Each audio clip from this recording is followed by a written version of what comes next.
Bonjour à tous pour cette nouvelle vidéo. Donc la dernière fois on a vu comment baker plusieurs matériaux sur une même texture et il y avait un glossy. Et maintenant je vais vous expliquer comment sont faites les réflexions. Alors là on le voit à peine ici, en fait compte ma boule là on la voit ici alors que là elle est là au niveau du bake. Alors je vais changer un peu le matériel ici, celui du glossy sur voilà, le métal, et je vais descendre le roughness là pour que ce soit plus brillant, pour qu'on voit mieux l'objet. Voyez, là j'ai l'objet qui est ici. Si je me mets en mode caméra, il est carrément de l'autre côté, donc ça n'a rien à voir. Et en vue de dessus, là par contre ça fait un gros pâté comme ça. Alors je vais faire mon bake. Ça va aller plus vite là ce coup-ci. J'ai sélectionné que l'assiette. Voilà. Et là on voit le carré.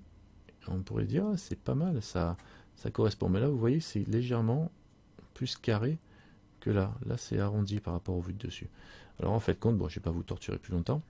Au niveau de la prévisualisation, c'est que le bake il se fait comme ça. Le rendu de la réflexion il se fait comme ça. Je vais vous expliquer. Je vais passer en edit mode.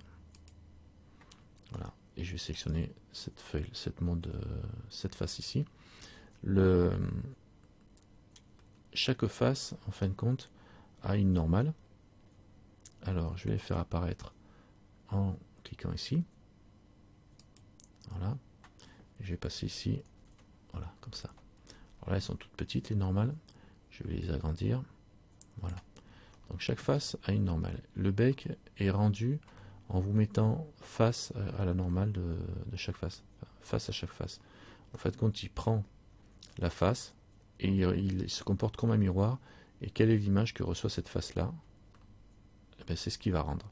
Donc la face à côté là, celle-là, elle va rendre légèrement décalée. Celle-là, elle va rendre comme ça. Et l'autre, pareil. Les petites faces, elles sont, vous voyez, les normales, elles ne sont pas alignées. Et celle-là, pareil, elle n'est pas alignée. Donc chacun aura un rendu différent. Et si je prends ces faces-là, vous voyez, quand je regarde ces faces-là, la normale, elle pointe comme ça. Donc du coup, elle ne touche pas la sphère, elle ne pointe pas vers la sphère. Donc du coup, elles n'apparaissent pas, les faces de la bordure ici.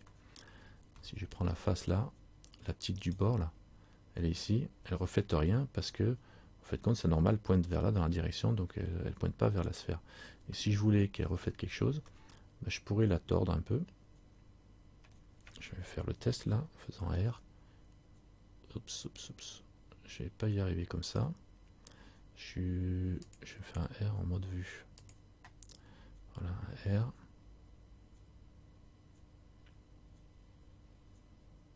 Qu'est-ce qu'elle me fait? J'ai dû prendre. Ah oui, j'ai pris juste une face. Alors je vais me mettre carrément comme ça. R. Bah.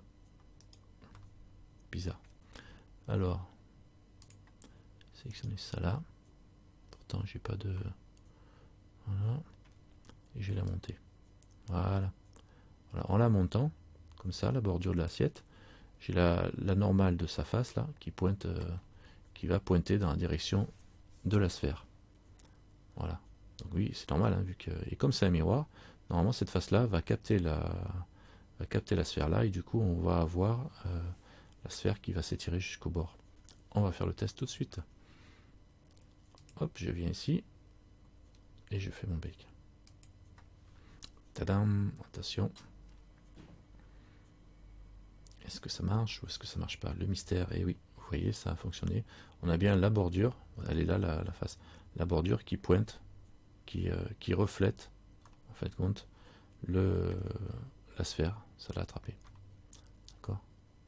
Après, si je pourrais relever l'ensemble, je vais mettre en mode connecté et relever l'ensemble. On va agrandir ça de mon assiette. Bon, on mangera plus de soupe dans cette assiette en tout cas, si je veux avoir la sphère qui apparaisse complètement. Vous voyez, et on peut faire un bake pour voir. Donc tout ça pour vous montrer en fait compte que c'est l'image qui est bakée correspond, voilà. l'image qui est béquée correspond à ce que l'on voit si on se met face à chaque face, et que chaque face était un miroir. D'accord? Donc si, là dans le cas d'une réflexion, dans le cas d'une transparence, si on met un matériel transparent, on va avoir le même truc, sauf que vous mettez face à la face, quelle que soit la face, vous mettez bien pile poil en face d'elle, par exemple. Celle-là, je prends la normale pour être face à cette face.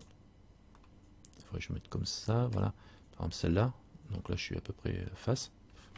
J'ai un moucheron qui me tourne autour depuis tout à l'heure, c'est assez pénible. Je vais finir par le gober, hein. Ça fait des protéines. Alors, là par rapport à cette face, si c'était de la transparence, ben, j'aurais ici, j'aurais le bake, ici, ça serait représenté ce que je vois au travers de cette face. C'est-à-dire que s'il y a quelque chose derrière et que je vois en transparence, je vais voir ça. Il va y avoir la réflexion de devant et ce que l'on voit au travers si c'est de la transparence. D'accord? Donc il faut juste tenir compte de ça, et après, en sachant ça, ben, vous allez mieux comprendre pourquoi vous obtenez des textures un peu qui sont un peu bizarres. D'accord? Aussi, on voit que là, du coup, j'ai une brillance. Hein. Cette brillance correspond à la lampe qui est visible, qui est reflétée. Parce que la lampe, elle devient visible, elle est là. Et du coup, il y a une des normales, enfin une des faces, qui va l'accrocher, qui la rend visible. En fait, quand elle est peut-être cachée, elle est là, il n'y en a pas beaucoup. Celle-là, elle pointe un peu de travers. Donc, à mon avis, ça doit être par ici, là, que ça doit l'accrocher, la lampe. Et elle finit par accrocher sur le bord. Donc, c'est exactement le même principe. La brillance qu'on obtient, c'est juste l'image du soleil qui est au fond, là-bas, donc de la lampe qui est au fond, et qui se reflète comme se reflète la boule. D'accord? Après, si j'augmente le roughness, alors je vais me mettre ici en Shift Z. Donc en fait, compte, voilà, ça fait à peu près ça. C'est-à-dire qu'on se met dans l'axe de la lampe. Enfin, il faudrait se mettre face à la face et on obtient un truc comme ça, voilà, à peu près. D'accord? C'est bien en fait compte que. Donc après, si j'augmente le roughness sur ma texture matérielle, ben, je vais avoir exactement la même chose, mais avec du brossage. Donc ce qui va être rendu, ça va être la partie qui est le plus proche de chaque face, donc on va obtenir un truc plus long.